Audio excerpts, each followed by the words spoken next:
Brr. A little chilly this morning, and with the tinge of fall colors in the air, it must be that time again. Welcome to another installment of Cybersecurity Modeling and Simulation at the Control Environment Laboratory Resource, or as we affectionately refer to it, the Cellar. My name is David Connor, and as much as we were hoping to go live, here I am, still Virtual Dave. Virtual, but not to be confused with max headroom. Mind you, as when I'm not doing these presentations, I'm really real. Today we're going to focus on OT systems monitoring and specifically network monitoring. Of course, you all have the necessary tools and equipment to monitor your processes, yet there's another aspect of monitoring that isn't as commonly found in OT environments, that being network monitoring. Before we get started, we have some acknowledgments to make. Having been with the program for nearly a decade and experiencing all the growing pains, I think we're hitting a nice stride. The Cellar has proven to be a great platform for training, product testing, and research. Thanks to DHS and specifically CISA leadership, Mark Risto, Alex Rainiers, and Drew Batten for helping make the Cellar a reality. And at the end of the day, we're still enjoying our work and helping others out with cybersecurity. The Cellar has grown to include 5 models depicting and using real OT equipment from the building management, chemical, electrical, and pipeline industries. Folks like John Yaden, Trent Taylor, Jeff Klingler, Gary Cook, and John Keenan have either helped create these amazing models and or helped make successful training, product testing, and research possible. And there's no way the Cellar could have been built without contributions that these people have made. And partnerships with MITRE and JHU APL only go to make the Cellar Testbed and training products even better. We just had a very successful incident response training session leveraging MITRE's Caldera. For the uninformed, Caldera is an automated red teaming tool. If your company or industry group needs an IoT training and testing program, I know a guy who knows a guy that can hook you up. And of course, we can't, nor do we want to tell you how to run your business. And the dollar figures associated with cybersecurity, millions, billions, and sometimes trillions, bandied about by the news media, just aren't real. Time with Google Scholar didn't produce any definitive cost-benefit studies where cybersecurity is concerned. So let's just consider cybersecurity in a binary fashion. Can your company afford to have manufacturing and or business operations interrupted? Yes or no? Are your business owners or stockholders going to accept a cybersecurity incident as a normal course of business? Yes or no? Will your job or career survive a cybersecurity incident? Yes or no? For that matter, will your company survive a cybersecurity incident? Yes or no? If you said no to any of these, then it's likely that your company would benefit from a proactive cybersecurity program. And I'm not just speculating here or making these questions up for the sake of this presentation. Without naming names or soiling anybody's reputation, raise your hand if you personally know of any business or person that's been affected by ransomware. Getting that phone call from someone in your community to the effect, "Dave, help! We've been hit by ransomware," is pretty disheartening, even if the attack is not on systems that you are responsible for. And at that point, it's basically too late. Unless you're performing regular backups and have offsite and or out-of-band copies, you may as well just start rebuilding. So even though I can't find any solid cost-benefit cybersecurity studies, the cybersecurity threat is real, and there are costs associated with failing to perform security, including losing one's job. Who doesn't have a vested interest in the security and safety of operations of critical infrastructure? The concept of network monitoring isn't new. TCP-dump, a command line tool, was written in 1988, while Zeek, formerly Bro, a network analysis tool, was developed in 1994. So there's been at least 30 years of network monitoring going on in the information technology or IT side of the house. On the other hand, operations technology or OT network monitoring is fairly new. Note that as important as it is, we aren't referring to the telemetry generated by processes and acquired by mechanical and electrical sensors throughout a given OT system. That type of information is mandatory for any OT system to properly function and be maintained. What hasn't been a priority until recently is full network monitoring in an OT setting. Here's a little sales pitch regarding modeling and simulation. The first Hollywood effect we completed is affectionately referred to as the Christmas lights scenario. This red team attack is based on the eternal blue vulnerability of an engineering workstation leveraged via Metasploit and made possible due to a flat network schema. Python and Scapy are used to create packets that replay DNP3 commands. And lastly, the Python script is compiled with an interpreter so it will run even on a Windows system that doesn't have Python installed. By running DNP3 fun.exe on this model, the breakers are switched and the lights flash green and red, reflecting those changes. The second ever Hollywood effect that was developed at the Cellar was for the chemical model. Giving credence to why USBs are such a security risk, the initial vector of attack here is via a USB bash bunny. And similar to the Christmas lights attack, a Python script using the Snap7 library sends PLC commands that cause valves to switch out of order, which in turn creates an alarm. Next in line is the building management system. When developing the script for the smoke effect, an intern got a little heavy-handed with the point settings and filled half the lab floor with what appeared to be smoke, but it was just water vapor. Imagine you've got your head down and are working very diligently with great focus, and the next moment you look up and it appears like the lab is on fire. Such a visual effect might make your heart skip a beat or two. The problem with building automation is the same affecting all OT systems. Functionality and operability have been the primary drivers, not security. The BAC in BACnet stands for Building Automation and Control. BACnet is a communications protocol based on the ASHRAE ANSI ISO standard 16484-5. Just like the other two scenarios, Python is the foundation for setting actual BACnet commands leveraged via the backpipes library to turn off the power so that the HVAC systems fail. The data center, top middle of the model, starts heating up, and the fume hood, bottom left of the model, no longer functions, allowing hazardous materials to backflow into the lab space. The pipeline and transmission models don't have fully developed red team hacks just yet, but do have Hollywood effects. For the pipeline model, a flaring system, a commonly used safety device when overpressuring occurs, is included. As we've seen in the other red team hacks, this part of the system is vulnerable to manipulation. Flaring itself might not be a hazard, but think of the tens of thousands of dollars wasted if flaring was turned on and left going indefinitely. Or consider the environmental disaster of turning the flaring valve on but not burning off the waste. It turns out that the flaring byproducts are far less hazardous than the fuel itself. The Hollywood feature of the transmission model involves a breaker being opened and when there are loads still present on the downstream devices, thereby creating an arc in the substation. A very dangerous occurrence if anyone was working in the substation and potentially very damaging to the equipment. At the risk of being repetitive, if your company or industry group has need of incident response training, product testing, or specific security-related research, and you don't have a platform to carry out such activities, the Cellar is available. Note that these models and special effects are no condemnation of any particular vendor. What we've developed are OT models from various industries to show what might happen if little or no security practices are implemented. It doesn't matter what vendor is in play.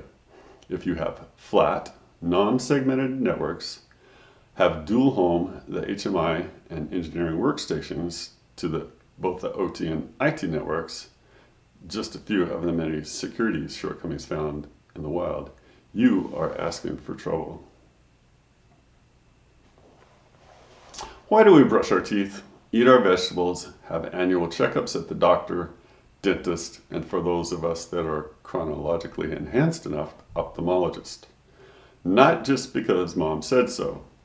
There's a risk of minor health issues becoming worse if we don't catch and address them in time. High blood pressure, diabetes, cavities, glaucoma are all issues that can be managed to some degree with treatment if we have early awareness of the problem. Similarly with one's business and operations network. By capturing and examining network traffic, one can validate that only desired operations are taking place on that system. This also ties into the first three Center for Internet Security controls. 1. Inventory and control of all equipment connected to network systems. 2. Inventory and control of software assets. And 3. Data protection. Now that all sounds like hyperbole. How can something as simple as network traffic produce so much information? Well, more with the health analogies. It's akin to having lab work done on your blood. Networking is what enables business as well as operations to function. Not only can we tell what devices are connected to the network, but their manufacturer, what protocols they communicate with, what applications are being used, as well as what other devices they are communicating with. And as an added bonus, we can even tell if an isolated network is truly isolated. Just in case you weren't familiar with this acronym soup, CIS stands for CenterNet for Internet Security, CMMC, Cybersecurity Maturity Model Certification, and NIST is the National Institute of Standards and Technology. Network monitoring can be justified by a number of different standards as shown in this slide. And these are just the US-based security standards. There's also ISO 27001 that you would have to address if you were working in Europe. And just in case you were wondering why call out CIS controls, why not just stick with NIST? It's not that one or the other is better, it's just that for the uninitiated, CIS controls are a little more direct, easier to grasp, and therefore implement. The goal here is to help everyone out, not just big companies. Everyone from the small rural utility co-ops where I spent the first 10 years of my career, and to whom I have an affinity for, to even the large companies in the private sector. So network monitoring is a key component to any security program. You can certainly choose not to monitor your network, just as you can choose not to go to the doctor for regular checkups. But there are consequences, and particularly in the cybersecurity environment that we face these days. We already mentioned a couple of network monitoring tools that have been around for a long time, TCP dump and Zeek, formerly Bro. But don't for a second think that just because they've been around for ages, they aren't functional. TCP dump and Zeek are currently maintained software packages and are completely up to date. And in fact, Zeek is the open source version of CoreLight, a commercial network analysis tool. Interestingly, Wireshark was first released just a few years after Zeek in 1998. It is also open source, actively maintained with the latest stable release just a little over 6 weeks ago. Wireshark is highly popular in part because there are versions available for Linux, Mac, as well as Windows. The first three tools are the foundation for any network monitoring analysis and are commonly found in a security analyst toolbelt. We're going to add Malcolm to our list as it reflects where network analysis is headed, and besides, it's also open source. What we aren't going to do is include any commercially available tools in our analysis. As a public entity, we are product neutral. Besides, we don't want to get into any flame wars as to why one tool is better than the other. Well, now that I mention it, the tools listed here aren't necessarily one better than the other, as they each have a function that is appropriate for a given circumstance. TCP dump comes with Linux distros and macOS by default. You can even get a version of TCP dump for Windows-based systems. So with little or no effort, you can start capturing and analyzing network traffic. Oh, wait, hold on there, Tiger. You don't want to go firing up TCP dump on your company's business or operations networks if you don't have permission. That's a quick way to get into trouble. If you aren't on the network security team and don't have access to a network lab, just monitor your home network. And if you still aren't satisfied, There are a variety of traffic captures available for download on the internet. Before the rant about permissions to capture traffic, we mentioned that TCP dump is readily available. Well, Zeek is great at translating large amounts of traffic to human-readable format in an organized fashion. For those of us that are highly visual and don't think in ones and zeros, Wireshark is a GUI-based tool that has a great many parsers for all the different protocols. Last but certainly not least, Malcolm is a combination of open source network monitoring, searching, and reporting technologies that enable extremely efficient network traffic analysis. Malcolm produces a rich set of network analytics right out of the box. Whereas TCP dump is a single folding blade, Malcolm is a multi-tool.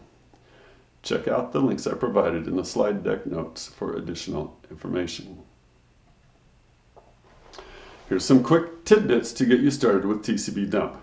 The man pages or manual pages for any program on a Linux distribution or Mac OS are readily available and usually include some examples. In this slide, we've opened up a terminal or console, typed in man space TCP dump, and then hit return. Only the first few lines of the TCP dump man pages fit here, but I wanted to include something to give you an idea of what you would be looking at. The man pages generally are a stripped down version of instructions. They are not highly verbose and as such might be harder to use than finding a book or a blog post on the given program to learn from. Contrary to that statement, the man pages for TCP dump are many pages long, outline all the various switches one could implement, includes nearly a dozen examples, as well as a huge section regarding output formats. There is a very rude acronym often used in online forums and help websites that I won't repeat here, but I will say, to avoid having that acronym being directed at you, always fully research a problem by first reading the man pages, online instructions, and or other online posts before posting a question yourself. Here we have a TCP dump usage example. For just a basic capture to the terminal interface, all you need to do is type sudo, short for superuserdo, TCP dump -i, the network interface flag. Here the network interface is ENS33, and the V flag for verbose or more information, and the N flag for don't resolve IP addresses to DNS names. The N flag is really important to remember, otherwise you'll be sitting around waiting for things to happen.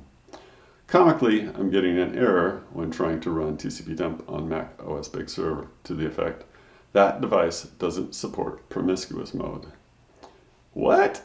TCP dump works fine on a Linux virtual machine on the same host.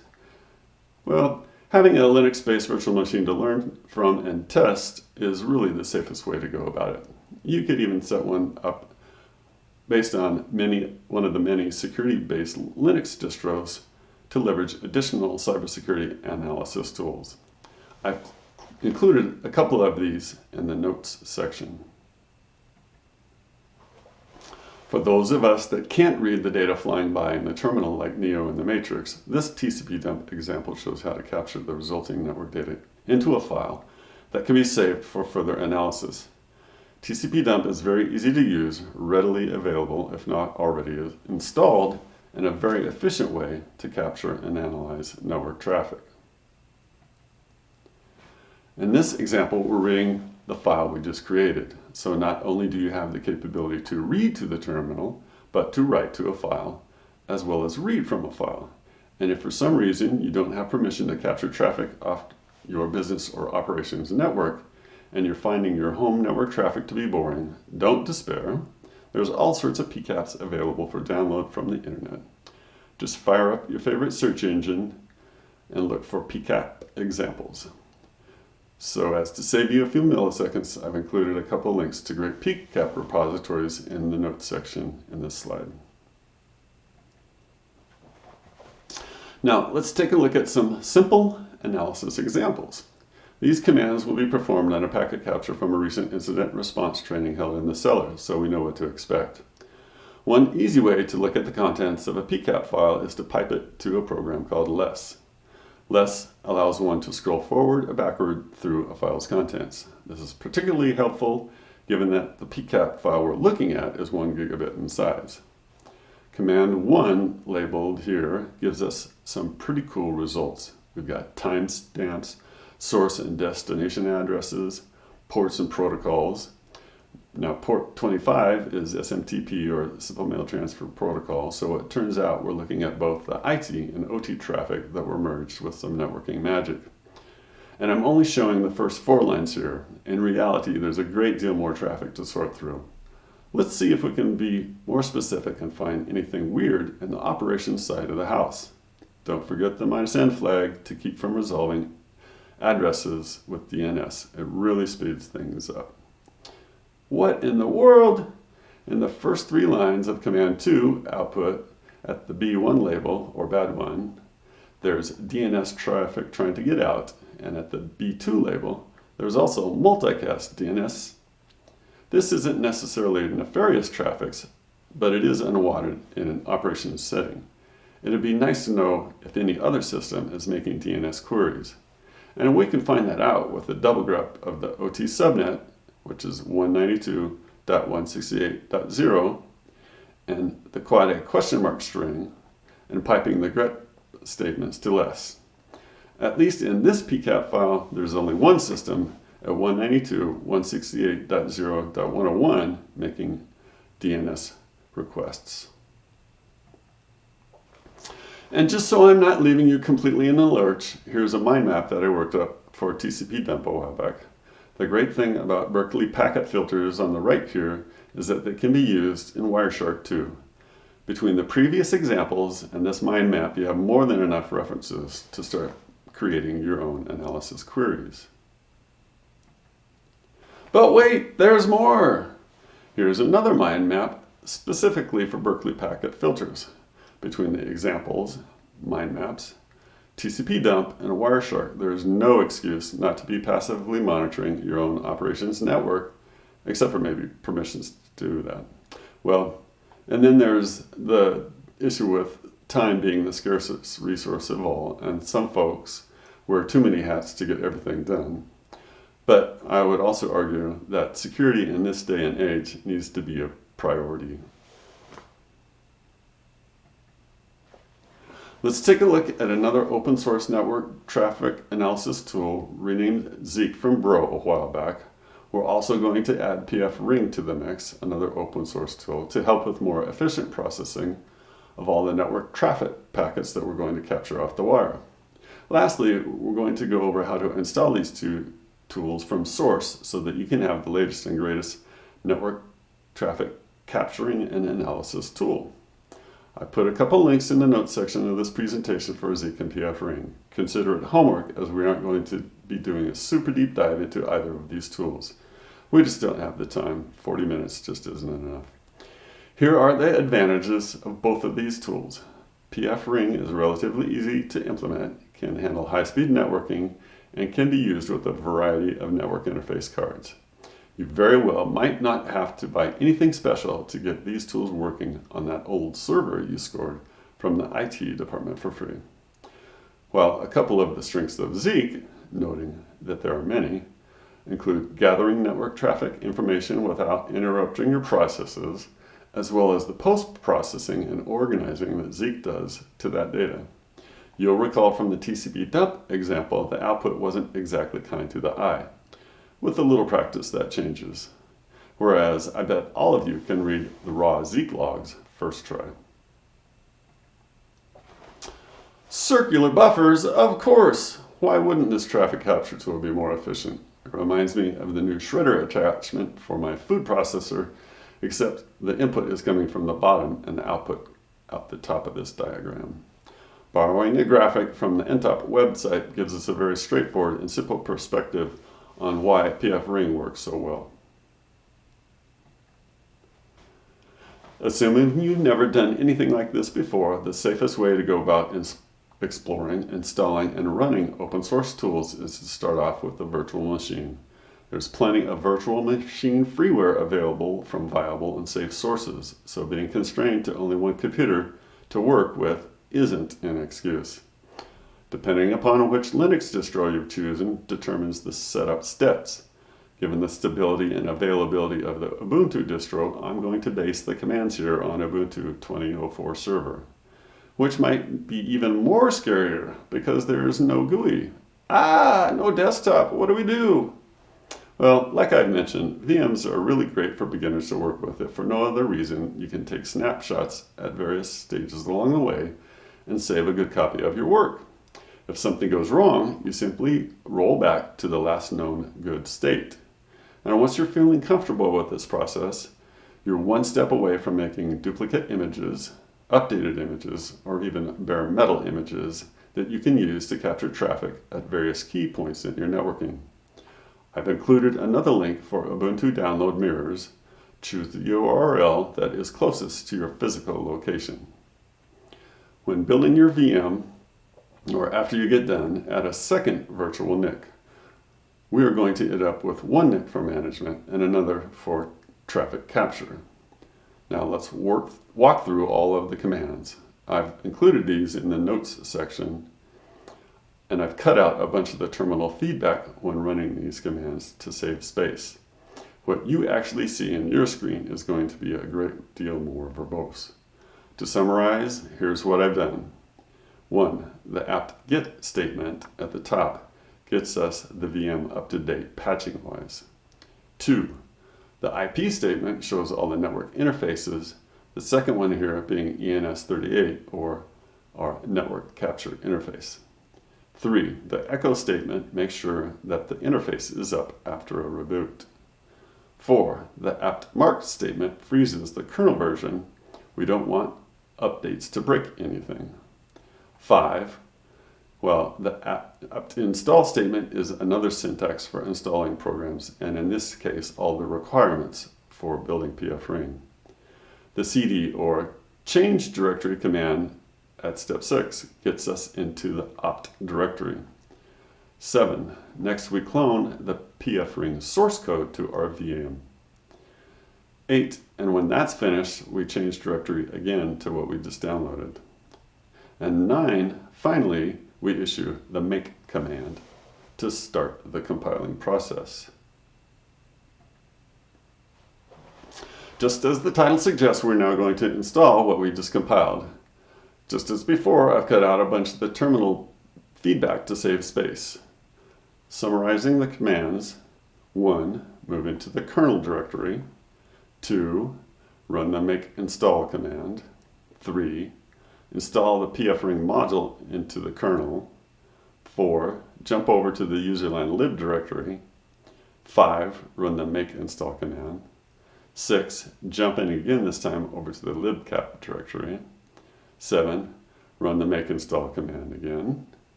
8. Now copy pfRing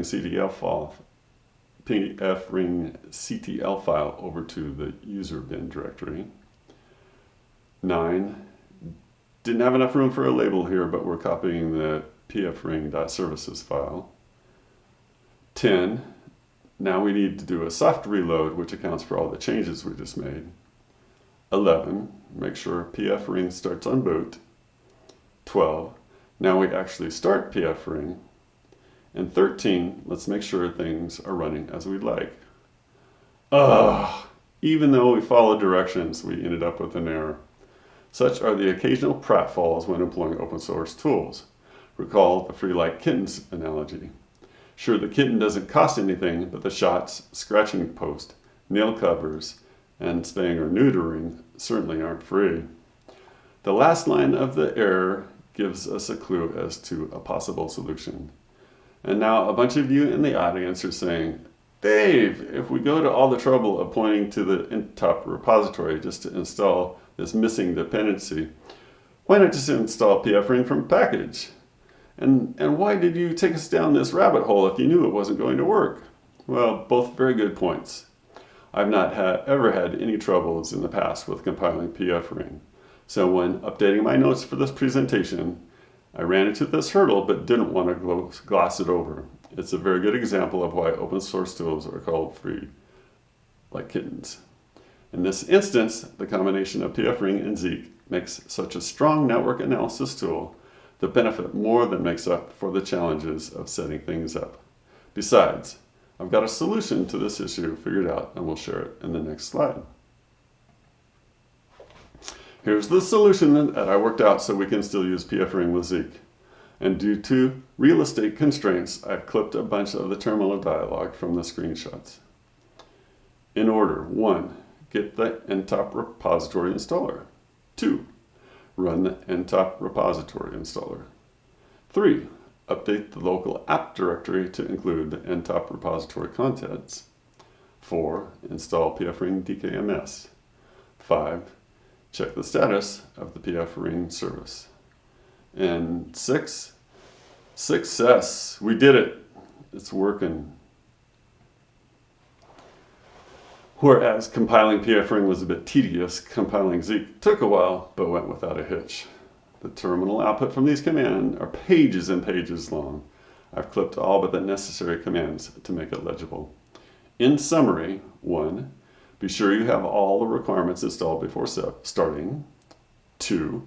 Download the source code. 3. Jump into the Zeek directory. 4. Run the configure command to get the system ready for building Zeek. 5. Run the make command. 6. Run the make install command. 7. Make sure the Zeek install was successful. And 8. Celebrate again. We did it.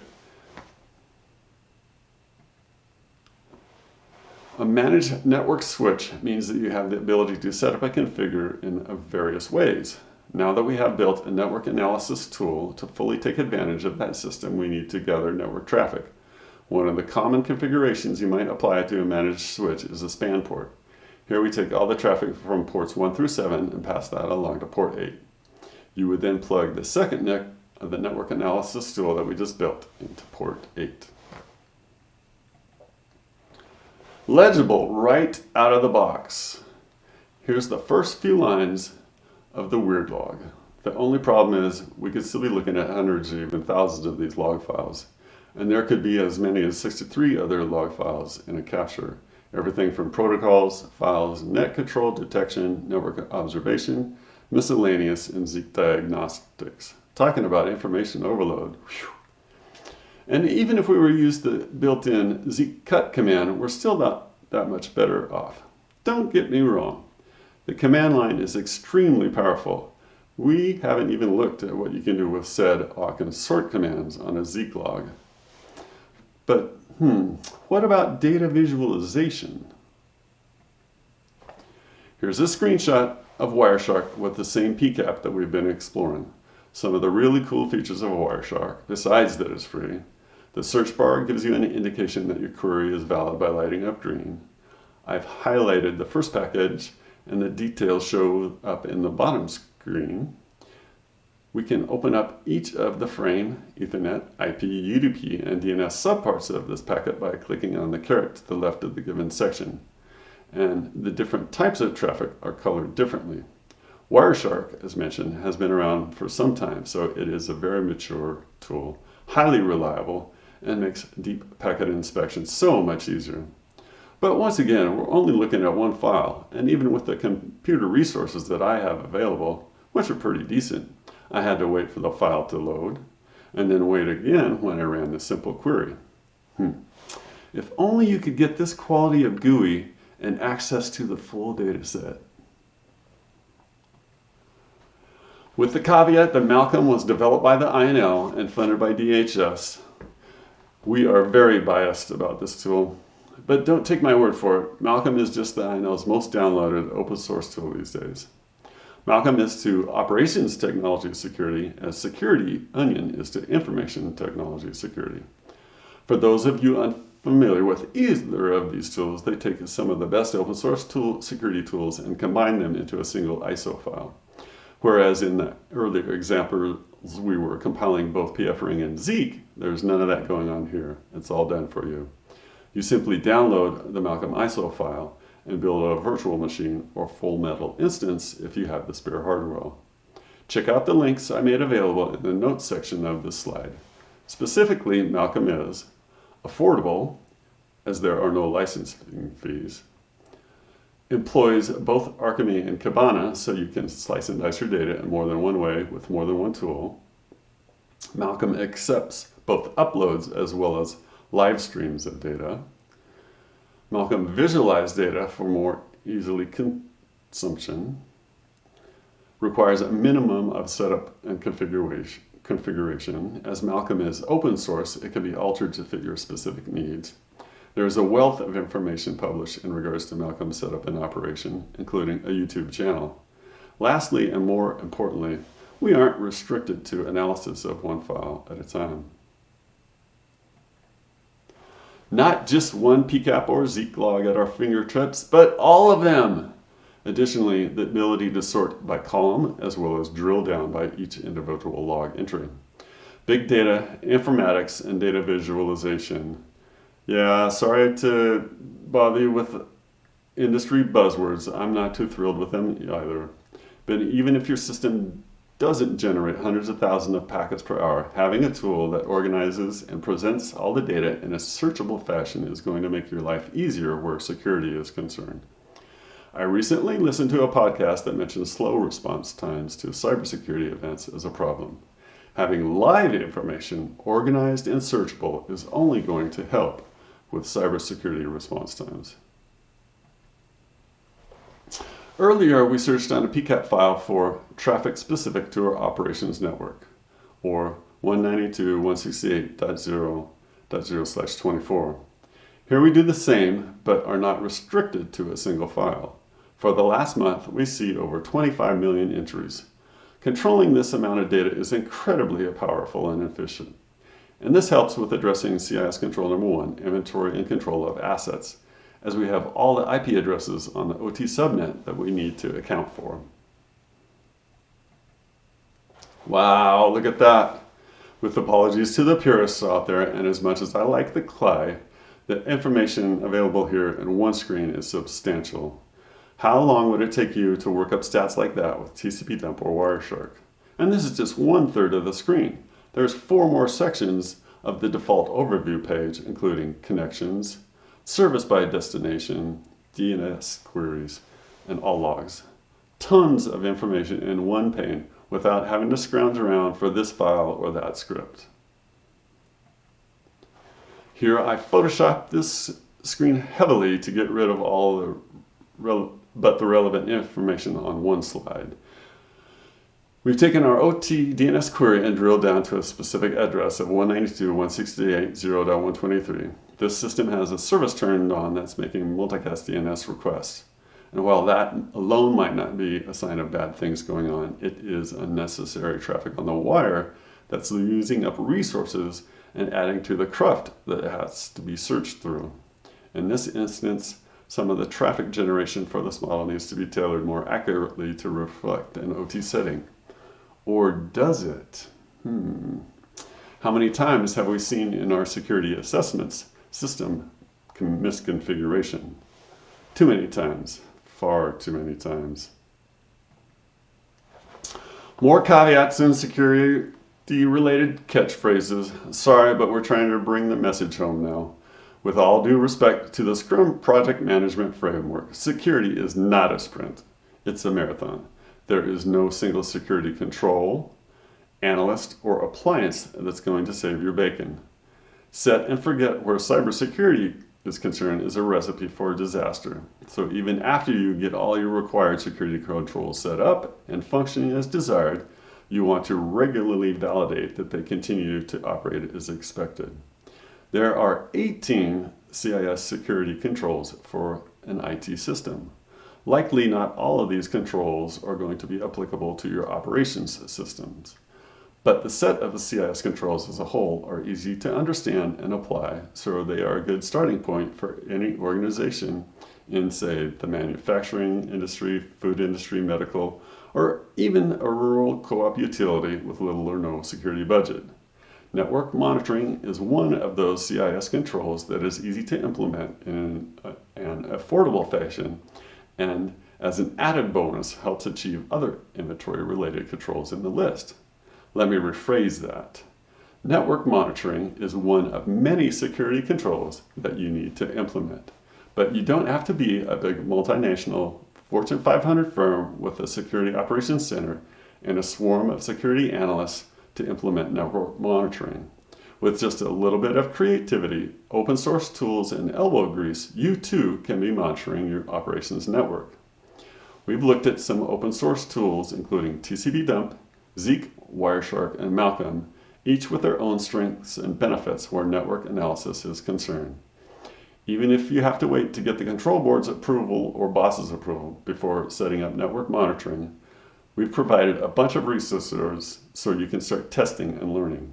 Good luck, stay healthy, thanks for your time, and I hope you got something out of this presentation.